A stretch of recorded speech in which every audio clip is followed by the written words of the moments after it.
Welcome to the Terrible Take, a daily segment telling Steelers Nation what's on our mind.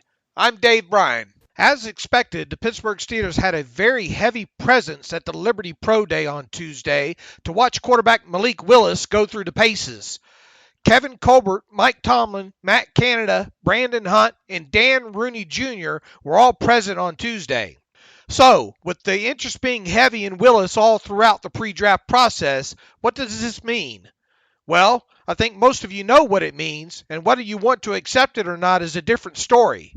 In my honest opinion, which has been the case now for several weeks, I think the Steelers are all in on Willis and that they will have every intention of drafting him in the first round this year. If indeed the Steelers' interest in Willis is as great as I believe it to be, will the Steelers need to trade up to draft the quarterback out of Liberty? It's very possible.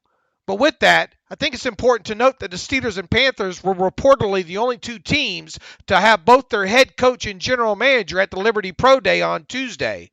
Oh, and Matt Rule and Mike Tomlin were the only two head coaches reportedly present. If you were an NFL team interested in drafting Willis in the first round, wouldn't you make sure to have both your head coach and general manager at his pro day? I know I would. Sure, the Falcons and Commanders reportedly also had key people present at Liberty on Tuesday, and both certainly could potentially use a young quarterback to develop. That said, I have a feeling that neither of those two teams are interested in drafting Willis this year just to have him sit and learn in his rookie season. We still need to find out where few other quarterbacks such as Baker Mayfield and Jimmy Garoppolo both land ahead of the draft.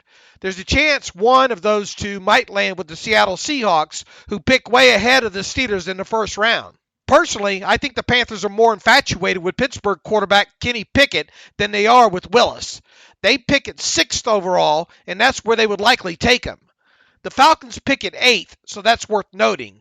Sandwiched between the Falcons and the Panthers are the New York Giants at 8th overall, so that might be the target spot for the Steelers to move up to should they feel the need to secure Willis. While the probability is low, I don't think it's totally out of the question that Willis could fall to the Steelers at 20th overall, and especially if the Panthers go with Pickett at 6th overall. Personally, I think the Panthers and the Steelers are the only two organizations that are seriously considering Willis in the first round.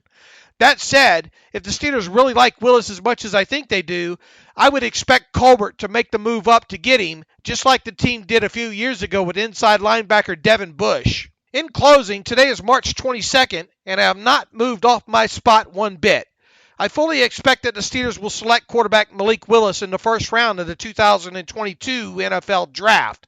The only thing I'm not sure of at this point is overall what spot they take him at. Be sure to follow us at SteelersDepot.com and check out episodes of The Terrible Take every day at 5 p.m. Eastern Time. And check out The Terrible Podcast with myself and Alex Kozora every Monday, Wednesday, and Friday.